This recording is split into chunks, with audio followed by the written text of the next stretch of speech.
Hello, my name is Claire Morrisseau, and I'd like to share with you a story that I've written down about how the Lord brought Keith and I together.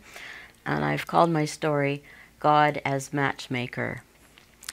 I would like to tell you the story of how the Lord brought Keith and I together to be married. There is a lot to the story, but I will share this part which reveals God as one who hears our prayers and speaks to us personally, and how perfect His timing is.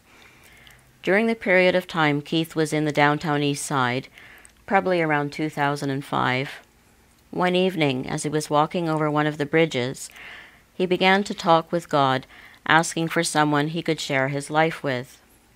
God was showing him so many things, and he wanted to share with someone what God was showing him, someone who would not be ashamed to kneel down with him, someone who loved God as much as he did. He also asked God for someone to help him write down his testimonies of Jesus. He said to God, "You choose." In the summer of 2007, Keith started attending a church I had been attending for a while. We found ourselves attending the same church activities. One was a weekly prayer meeting. One night, about 3 months after we had met, I was sitting quietly listening to some worship music at the prayer meeting when I suddenly had a vision of Keith and I.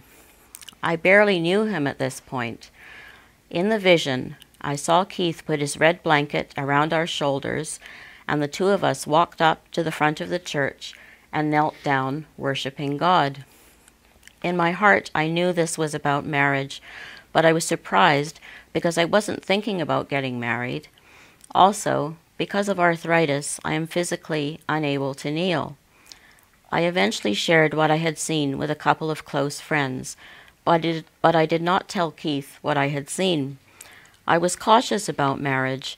I was never married before, and I wanted to be married only if it was God's choice for me. In 2008, we got to know each other and became friends.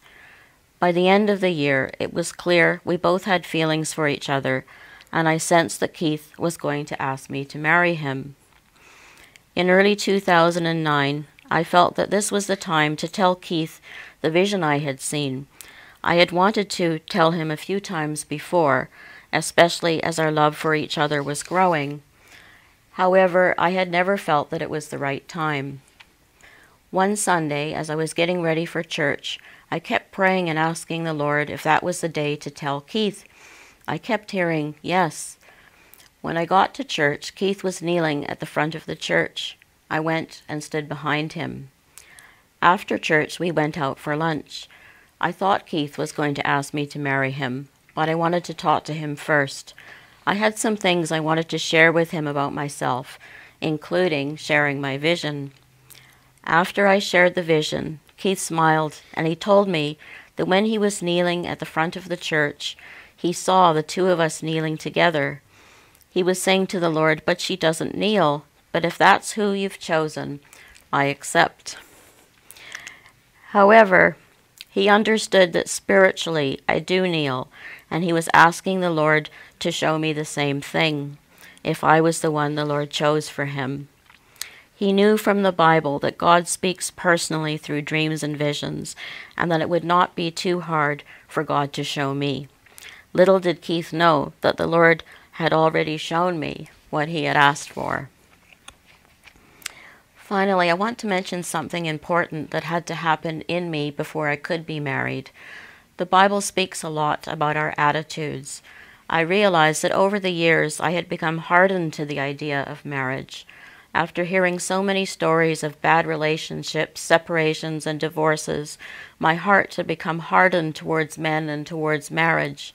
I realized this was a wrong attitude and asked God to forgive me, acknowledging that God made marriage and that it is good. Once my heart was softened, this allowed God to work to bring us together. We got married in August of 2009, and since we have been together, we've started to write down our stories, and we hope that what's been shared on this video will bring you encouragement. God bless you. God bless you.